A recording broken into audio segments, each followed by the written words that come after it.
আপনাদের সাথে শেয়ার করছি পাও ভাজি রেসিপি। রাত্রে কিন্তু ডিনারে রুটি না খেয়ে পাও ভাজি খেলে কিন্তু মন্দ হয় না। চলুন তাহলে দেখতে থাকি কি কি দিয়ে পাও ভাজি বানালাম।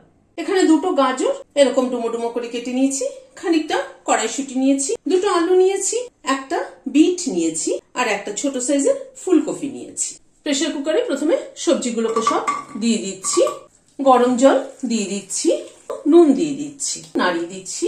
জলের পরিমাণটা কিন্তু খুব একটা বেশি না, জাস্ট সবজিগুলো একটু ডোবে মতো। ঢাকনাটা লাগিয়ে দিচ্ছি, দুটো সিটি হওয়া অব্দি অপেক্ষা করব। গ্যাসের ফ্লেমটাকে বন্ধ করে দিচ্ছি, ঢাকনাটা খুলে নিচ্ছি। সবজিগুলোকে একটা স্ম্যাশার দিয়ে স্ম্যাশ করে নিচ্ছি। সবজিটাকে স্ম্যাশ করে নিলাম ভালো করে। হোয়াইট অয়েল দিচ্ছি, একটা কিউব বাটার দিয়ে দিলাম। এখানে 3টে পেঁয়াজ কুচি করে নিয়েছি, সেটা দিয়ে দিলাম। প্রথমে পেঁয়াজটাকে হালকা 1 মিনিট মতো একটু নাড়াচাড়া করে নিলাম। দুটো কাঁচা লঙ্কা কুচি করে নিয়েছি, দিয়ে দিলাম। পেঁয়াজ আর কাঁচা লঙ্কাটাকে একটু ভেজে নিচ্ছি। এখানে 8-10 কোয়া মতো রসুন পেস্ট করে নিয়েছি।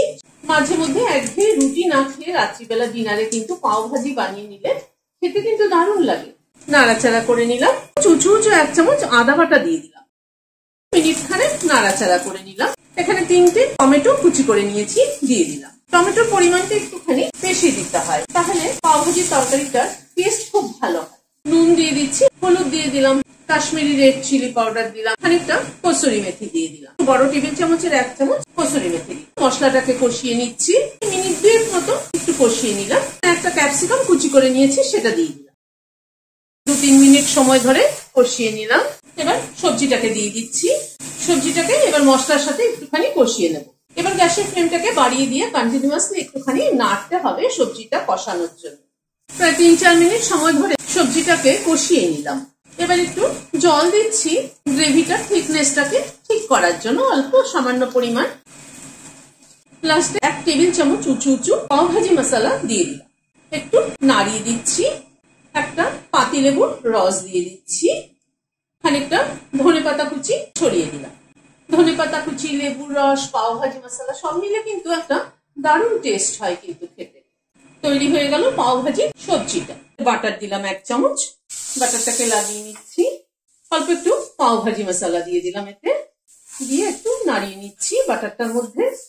এরপরে পাওটা এর মধ্যে দিয়ে দিচ্ছি।